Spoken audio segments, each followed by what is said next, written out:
Já, hvernig losna við þetta? Draga frá, hvernig? Já.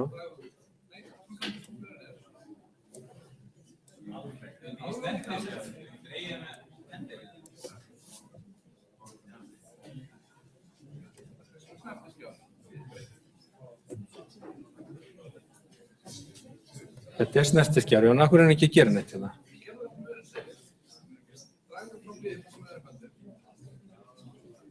Hvor megin? Það sem mörun já.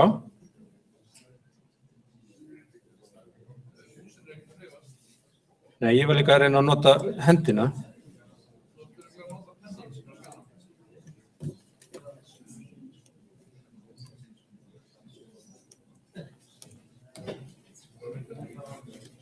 Skildi ekki. Ok, ég reyna að læra þetta næst. Þetta er eitthvað breytt.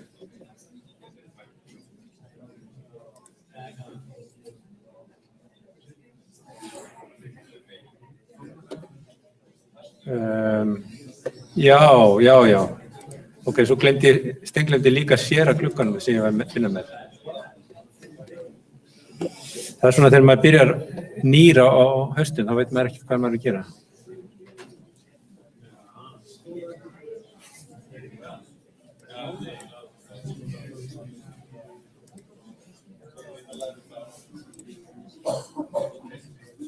Svona, já.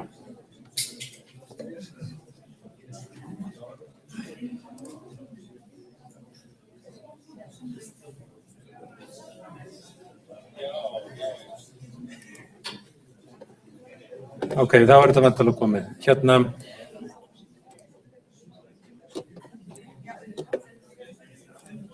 Afsakið þetta.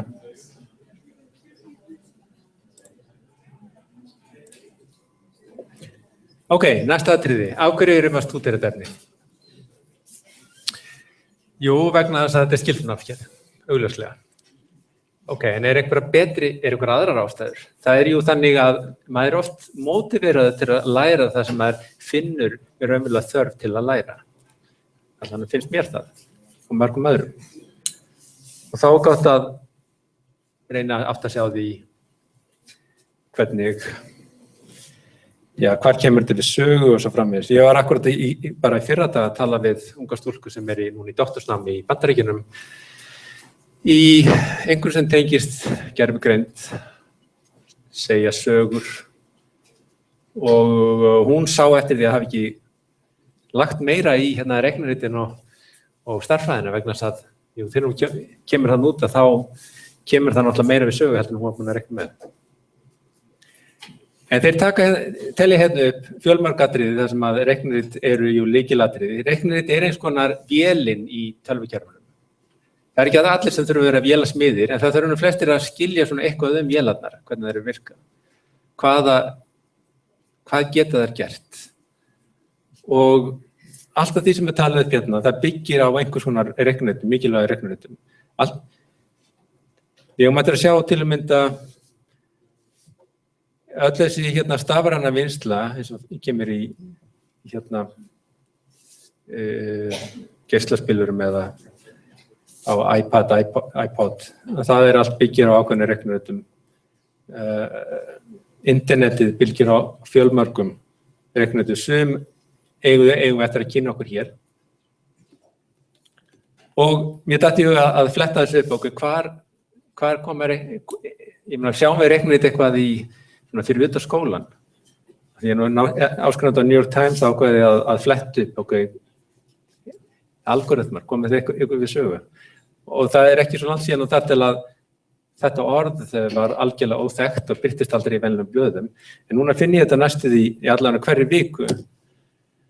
Computing og algorithms. Computer algorithms in election. Male biased algorithm. Algorithms and bias.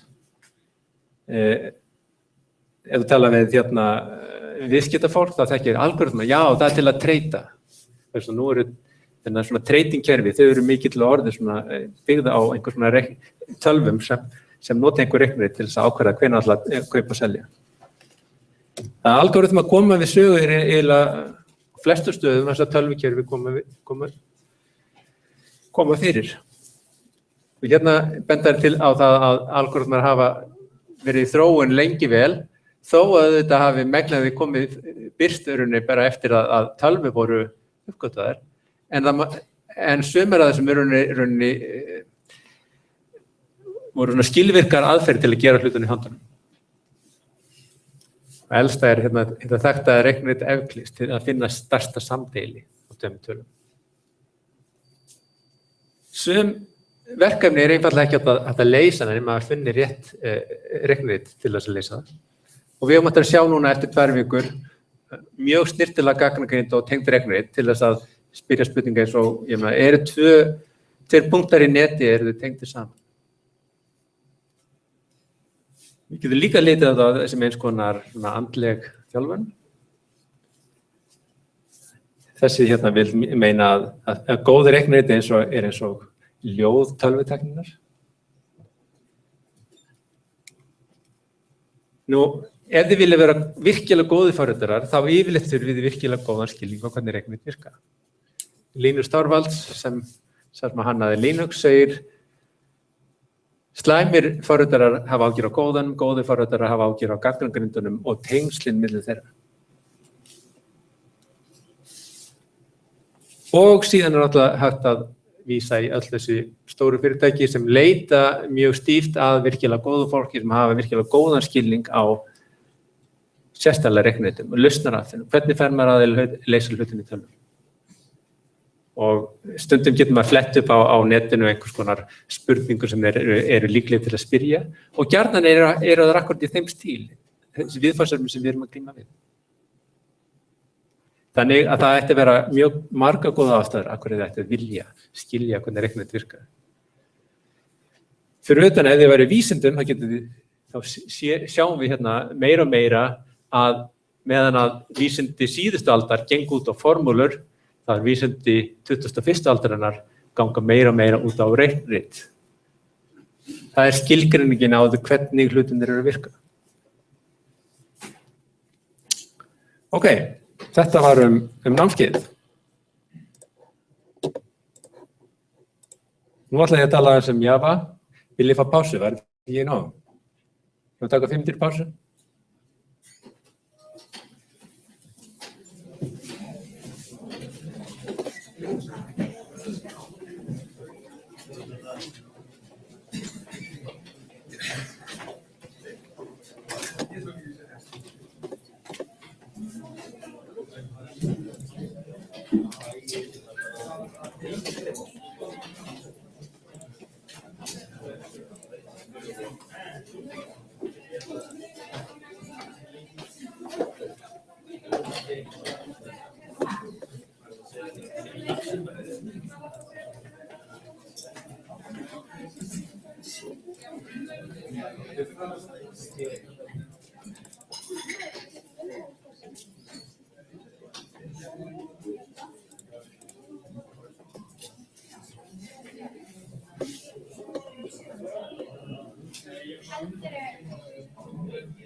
Blessar.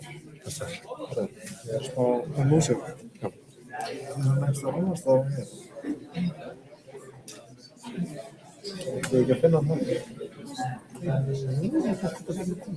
Ok.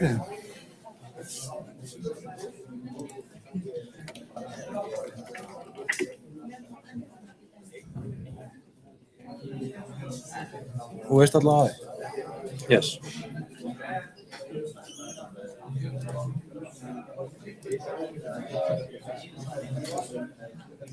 Herðu, takk. Yes.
Ókei, ég ætla að halda áfram.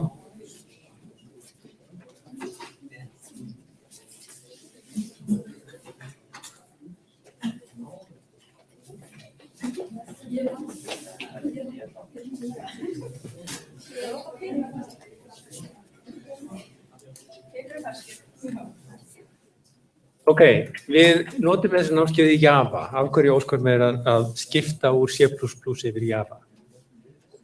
Svarið við því er rauninni mjög einfalt. Ástæðan er svo að það er notað Java í þessari bók og þetta er mjög góð kennslubók og það var þess virði að þurfa að leggja það á sig að kynna sér þetta tungumál.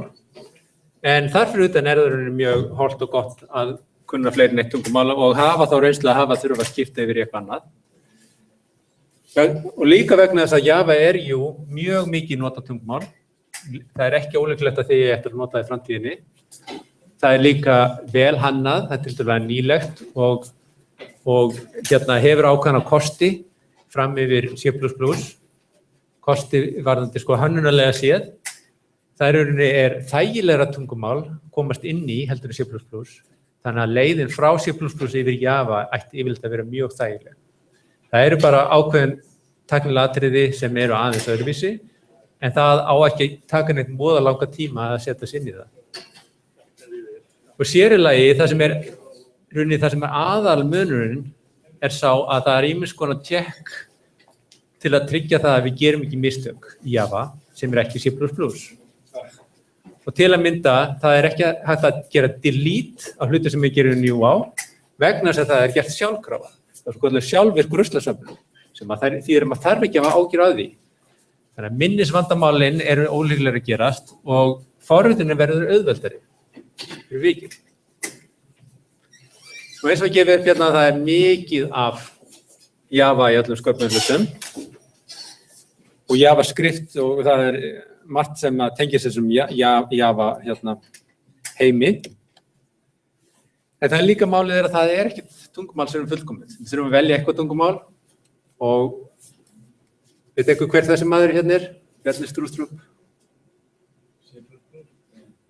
Já, sá sem hannaði C++. Dani sem vann hjá AT&T og hann sagði, já það bara 2 tegundir forritunarmálum, þau sem allir kvart yfir og þau sem enginn notar. Þannig ef það eitthvað þess við að nota það, þá eitthvað hægt að kvarta yfir þetta. En við í rauninni notum bara ákveðin hluta af þessu Java, svona minimal subset eins og segja, og það sérstaklega sá hluti sem við notum mjög líkur því sem við gerum hlutina í C++. Þannig að ég áætla að þetta sé lítið álag. Hérna sjáum við dæmi ýmsa hluti sem eru í Java og það sem í bláu það sem frábrugðið frá C++. Þá sjáum við að allt hitt í rauninni nákvæmlega eins. Allir þessi virkjar. Hérna flow control skipanir. Gagnatýpur, grunngagnatýpurnar, ýmiss konar aðgerðir.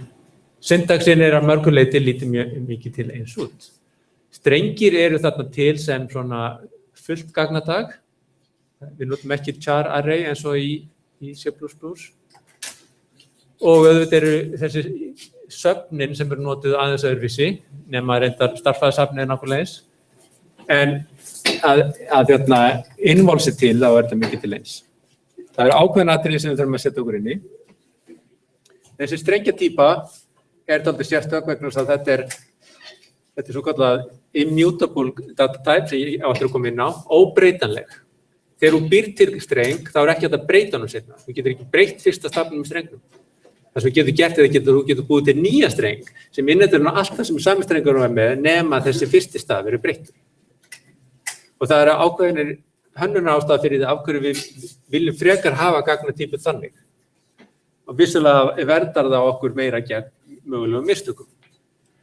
Hérna svona dæmi það aðgerðir sem hægt að framkvæma. Eins og hagnýtasta þessi virki hérna plus sem fjölbundin þannig að ef þú gerir strengur plus eitthvað að þá skeytur því saman, framkvæma concatenation.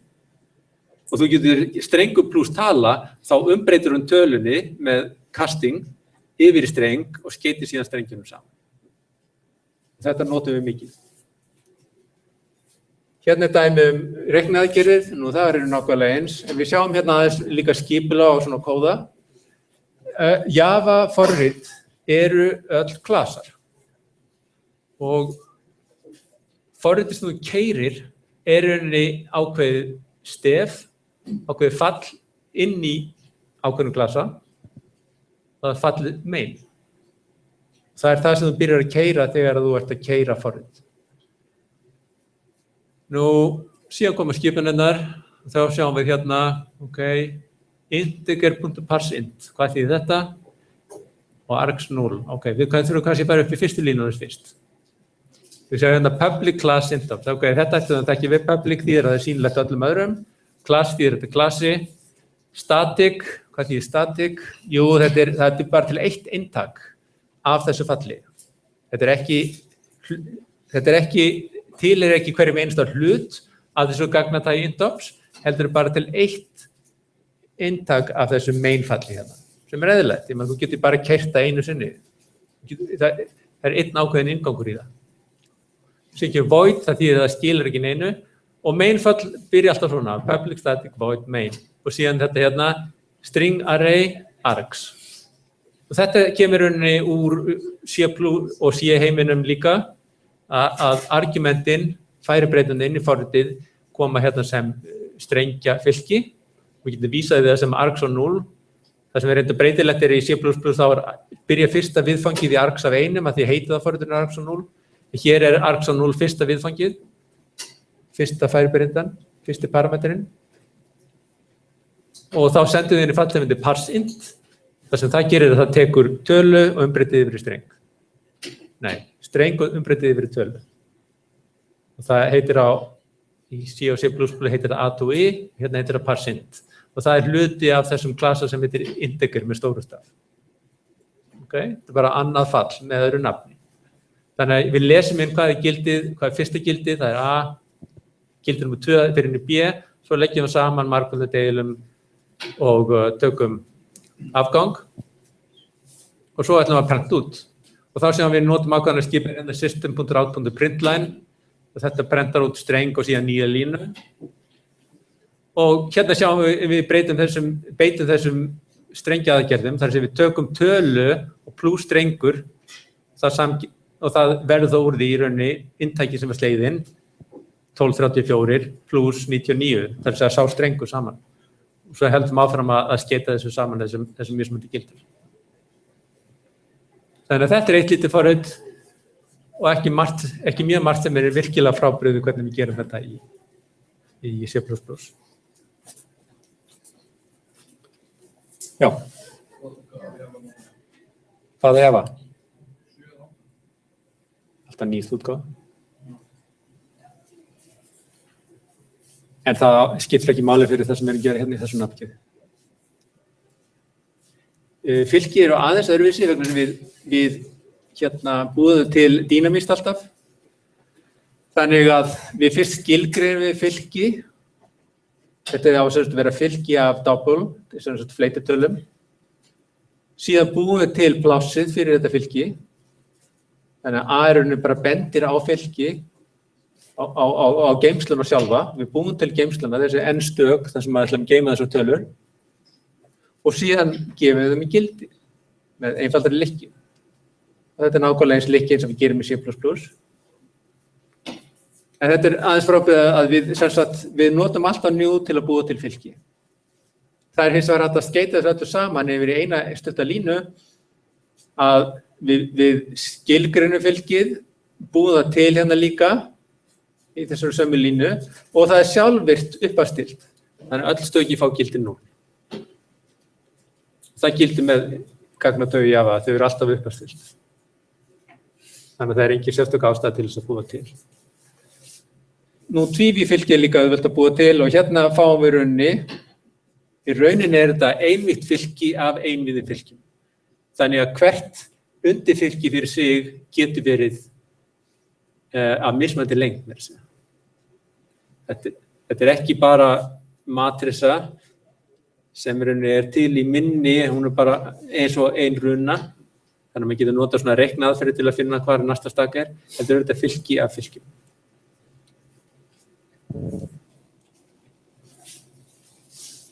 Ok, stoppum af, ég fer á hratt, já.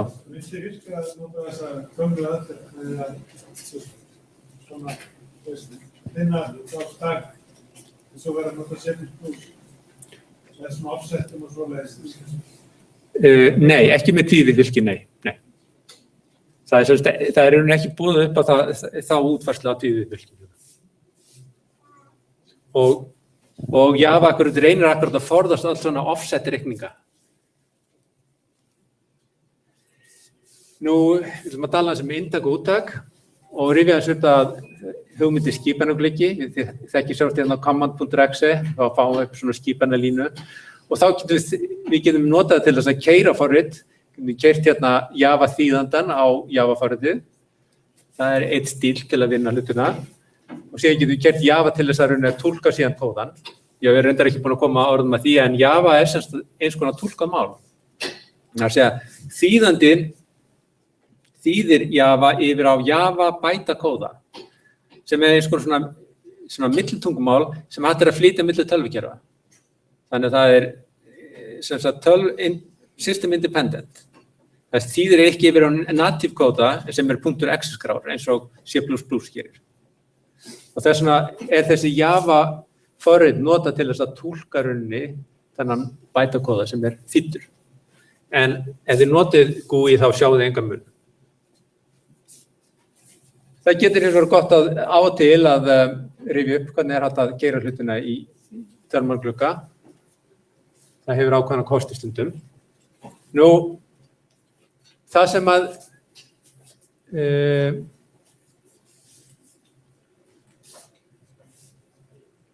man ekki hvað ég ætla að segja hérna.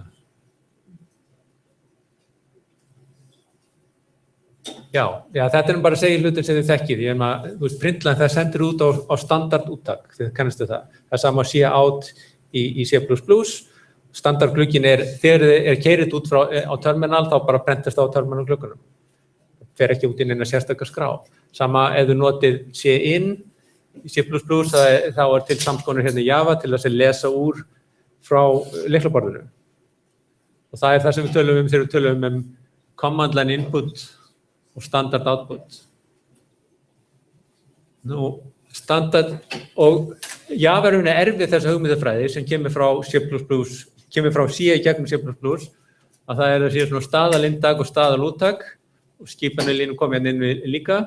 En svo bæta við að það getur verið eins konar staðalúttak af annars konar gögnum líka, til að mynda staðalúttak fyrir myndir, staðalúttak fyrir hljóð. Við komum ekki til að vinna með hljóð, en við komum til að vinna þess með myndir, með þess að í fyrsta verkefninu. Og sjáum dæmi þetta.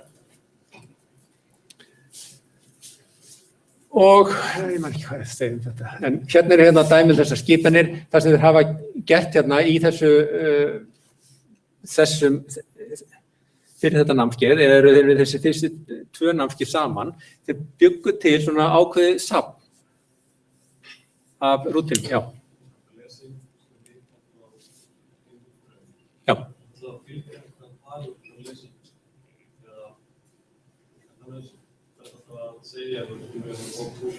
Já. Þú verður að gefa til að kynna hvað það sem þú ætlar að fara að lesa. Já. Við komum eingöngu til að nota þau söfn sem fylgja hérna bókinni. Og það þýðir að það ákveðin, í staðinn fyrir að nota þetta sem við sáum hérna á undan, sem var system out print line, þá komum við til að nota það sem hér, sem standard output og print line. Ok, það virkar eiginlega næstu þess. Þetta úttæki nákvæmlega eins sem við erum vön í hérna C++, það printf og printline. Printline eins konar cout. En inntækið svona aðeins öðruvísi, en það einfaldara. Það eitt af hausverkunum með klassískt Java hvað inntækið hefur verið klúðuslegt, satt að segja. Og þeir gera það mjög vel og gera það þann hátt að þetta verður rauninni mjög líkt hvernig maður vinnur hlutunni í C++. Þannig að ég mjög ánægð með þetta og ég sé enga ástæða fyrir að maður nota neitt annað og það dugar okkur alveg að nota þau söfn sem eru hérna, fylgja bókinni. Og það gefur okkur ákveðið líka takmarka umhverfi í staðan fyrir að Java-söfnin eru ótrúlega stór pakki sem tekur svo langa tíma að setja sig inn í og við ætlum ekki að gera neitt af því hér. Og þetta dæmi semst inntakslestur. Og þá þetta dæmi hérna forrit sem notar þetta, standard út prentar og það inn og síðan les það meira inn og síðan prentar það eitthvað út. Og þetta bara eins og C++ forritin myndi virka. Til þess þarf náttúrulega að hafa þessi söfn og það verður nauðsynlegt fyrir ykkur að hlaða þessu söfnum inn og við komum að því. Svo taka kannski dæmi þetta forrit hérna. Þetta einfalt lykkja sem les inn tölur frá skipanarlínunni og summar þau upp og telur líka hversu mörg þau eru og prentar síðan út meðaltalið. Og við skulum kannski sjá hvernig við færum að því að útfæra þetta. Nú, fyrst erum við náttúrulega að ná í Eclipse og þá myndið þið fletta hérna upp þessum Eclipse installer, það einfaldara heldur að nota installer heldur að nota aðra vegu, þá finnir hérna, ok, fyrir Windows 64 bita þá leiðið niður hér og svo keyrið upp og búið. Og Eclipse komið hér og hérna getið kynna, ok, hvað ætla ég að fara að vísa í? Já, ég get bara nota þetta. Ákveðið vinnusvæði, þetta að nota fleiri en eitt vinnusvæði. Og þá fáið þið svona klassískt GUI með ýmiss konar gluggum. Og eitthvað hefur nú gerst hérna.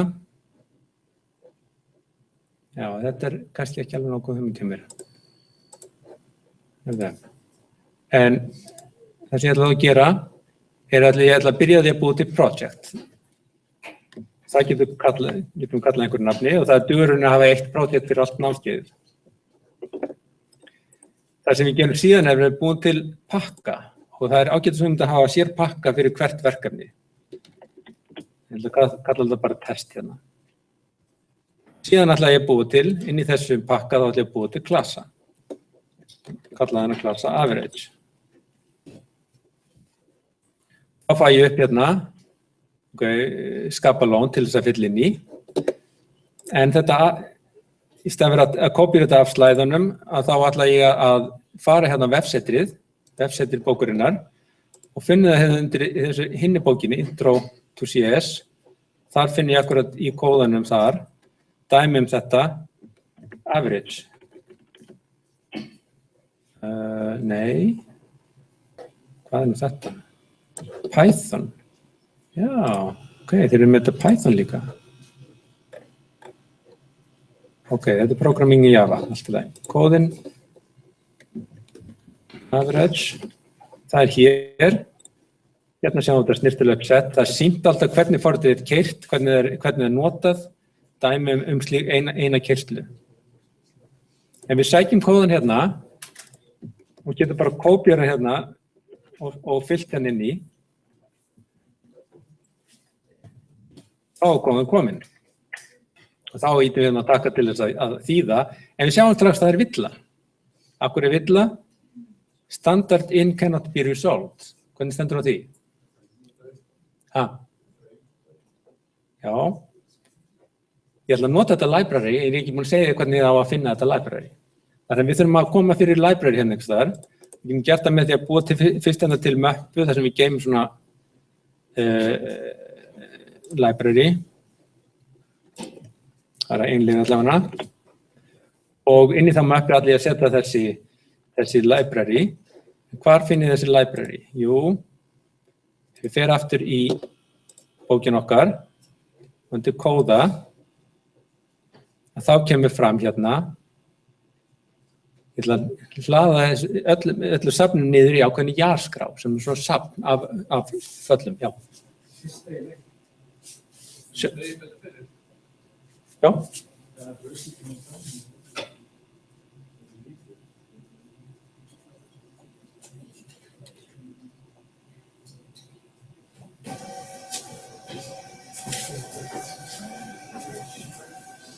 Við þurfum að reyna að sjá hvað við getum gert við því, já. Við getum kannski stakkað fontinu þessu.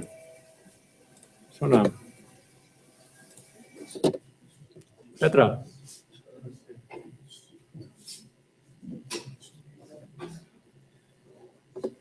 Það er sem sagt þetta alx4.jar, en reyndar er málið það að því að við erum notað template, þess að tæknilegt atriði, þá þurfum við að hlaða niður annar útgáfu sem heitir alx4 template.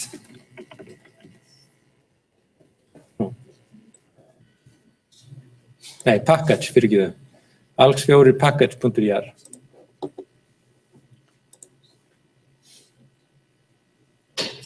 Og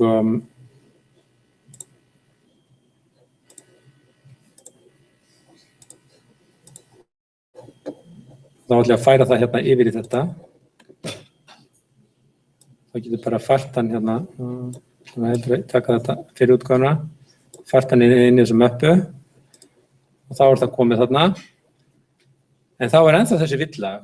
Hvað get ég gert þá? Jú, það sniðu er hérna, ef ég set þetta fyrir framan punktinn, þá fæ ég upp svona tillögur. Og ein tillagan ætti verið svo að importera þessu safni. En hún birtist ekki alveg strax. Hvernig stendur því? Jú, það er vegna að ég þarf að fara í build path. Configure build path. Og setja hérna add jar. Ég ætla að setja hérna inn.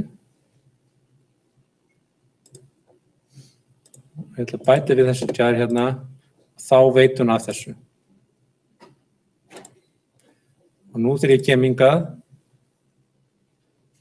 og ég er að spyrja okkur hvað get ég gert.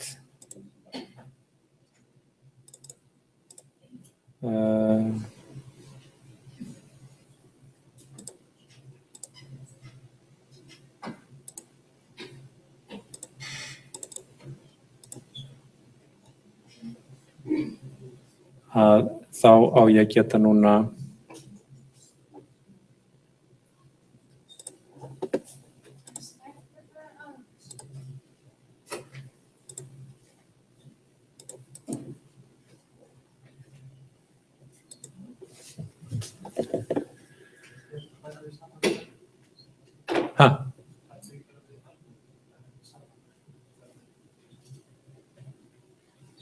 Hvað segir þú? Bætti ég við? Já, reyndar. Það áttu nú að vera, þeir voru að tala að það væri ekki þörfaði, en þeir var kannski ekki sett inn þetta hér. Þannig að það er góð hugmynd. Þannig ég verði eiginlega að taka þetta hérna líka. Prófa það allavega. Standard lib. Færa það hérna inni líka. Sjá hvort eitthvað breytist við það. Nú sem komið þessi 2 jar pakkar hérna.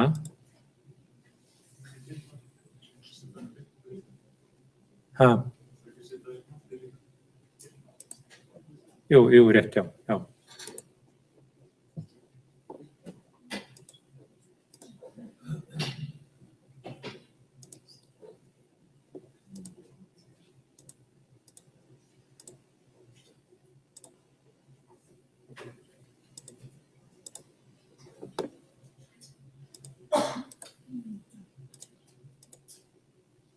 Núna kemur þetta, flott, import þetta, þannig að þá raunir setur hún inn í kóðan, importskipun, þannig að hún finnir þennan klasa. Það er eina leiðin til þess að gera þetta. En þá finnur hún ekki standard out, en ég get listað á sama hátt, import hann líka. Og þá getur hún að keyrt þetta, keyri forritið, og færir henni út hérna, og virkar hérna á skipunarlínunni, 3, 4, 5. Nú vil ég hætta þessu, Ctrl-Z, þá kemur hérna, average is 4.0, eins og við vildum.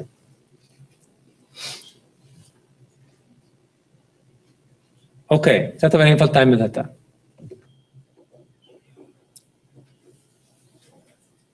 Nú því eftir að gera þetta sjálf og framkvæma þetta, þannig að þið kynnist þessu nákvæmar. Einhverja spurningar varðandi þessi atriði sem ég hef farið í?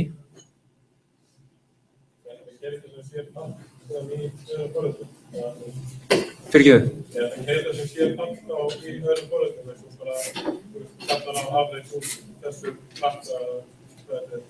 Já, síðan er náttúrulega forritið samstanda af mörgum klösum, ekki satt. Og þá vísar í falli í ákveðinu þessum klassum svo framvegis.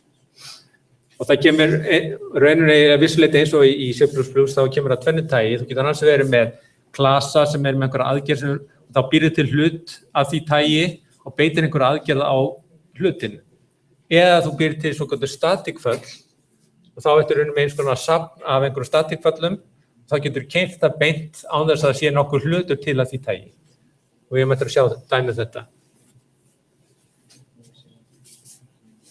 Til að mynda að þegar við gerum einhverja mathskipanir í mathlibrarinu þá kallum við bara math þarna á undan. Og reyndar sáum þetta hérna líka, já. Þetta var dæmið þetta var hérna á undan. Hérna sjáum við dæmið svona safnfall. Það tilheyrir þessum klasa integer en við þurfum ekki búið til neitt hlut til þess að vísa í þetta fall. Og þá er það skilgreint sem statikfall.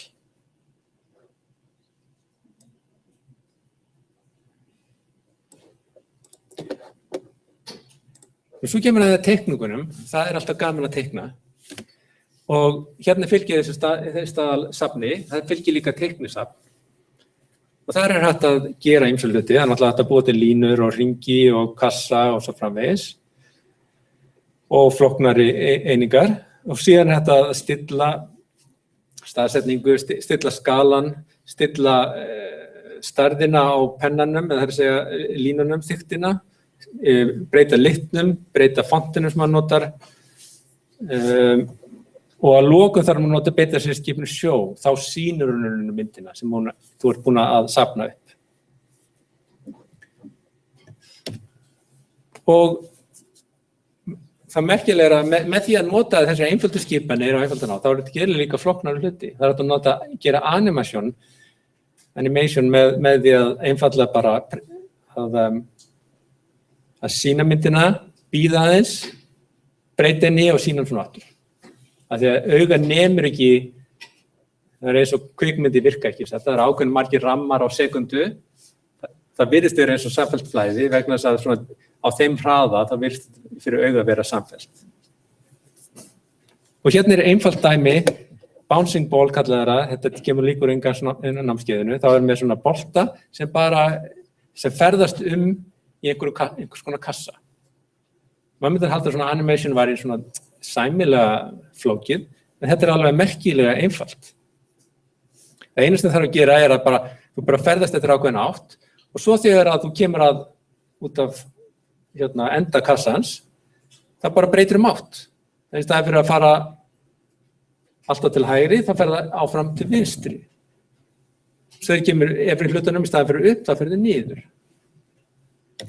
Og þetta allir kóðinn. Við erum bara með eitt mainstef, erum með nokkra breytur, staðsetningar á boltanum, hraðinn á honum, stærðin á boltanum, við setjum stærðin á rammanum og síðan með þessa endalausu lykkju sem bara að simulera ferðin á boltanum. Og þessar tvær aðgerðir hér, það einfaldlega til þess að tékka, þar ég núna að breyta átt. Þegar ég komin út af veggnum, ef svo þá sný ég við. Það að því að endin, þetta kassi sem frá -1 upp í +1, þá þarf ég aðtjóða hvort ég komin að -1, en að því við líka forðast að hluta boltanum fara út fyrir, þá tékkaðu hvort að þetta með breytuna boltanum komið út fyrir. Og þá sný ég áttinu við. Og svo bara breyti ég staðsetningunni, uppfæri staðsetninguna, og svo teikna ég sem þarf að gera. Hvað þarf ég að gera? Jú, ég set litinn og fyll upp í allan teningin. Þannig ég set bara gráan bakgrunn, svo breyti ég litnum mér í svartan og prenta boltan á þessa nýju staðsetningu. Og að lokum gerir þetta sjó til að sýna myndina. Svo gerir þetta bara ándalega leikki.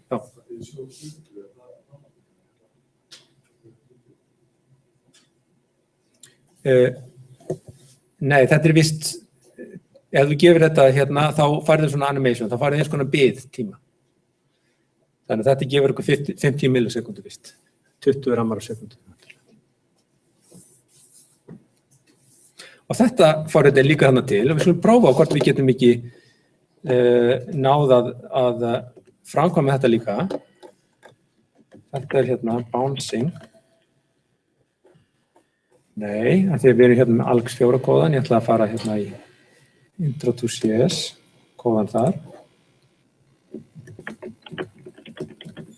Bouncing ball, hann hér. Kópíera þennan kóða, fer aftur í Eclipse, býr til nýjan klassa, bouncing ball, afrita kóðan inn í klassan og þá fæ ég aftur einhverju línur, en eins og áður þá það vegna þess að ég þarf að importera standard draw núna.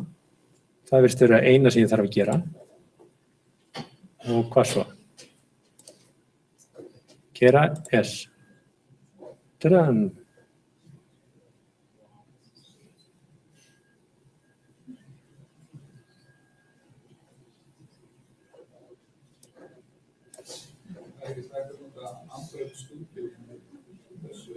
Hvað það sér? Android Studio?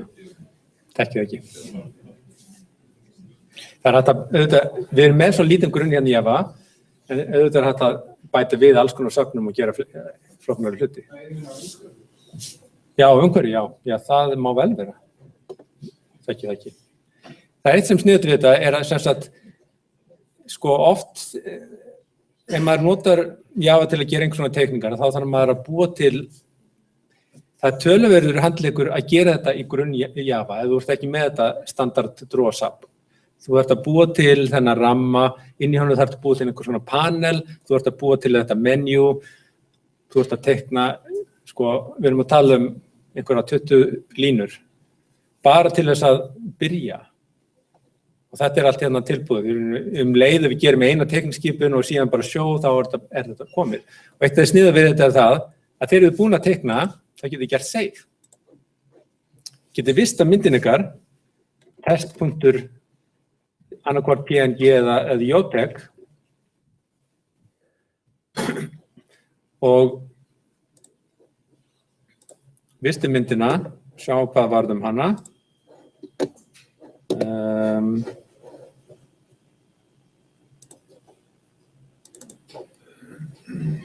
Test hér. Sko, myndin komin hérna.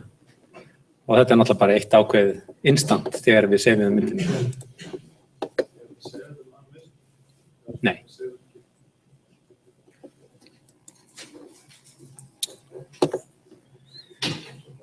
Þannig að þetta dæmi þessu söfn hérna, það eru til söfn líka fyrir þetta sound, fyrir það sem hafa áhuga að vinna með það og söfn fyrir aðra hluti sem við ætlum að skoða í næsta tíma. En þetta allt sem ég ætla að ræða í dag. Einhverjar spurningar í lokin? Já, það dæmið í morgun. Og það verkefni sem má skila, verkefni alltaf skila á föstudögum nema þetta fyrsta verkefni má skila á sunnudaginn. Dæmið með verkefni, já.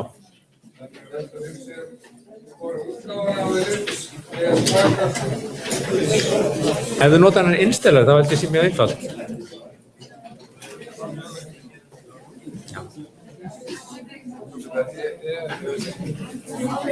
Já, þetta einfaldara held ég.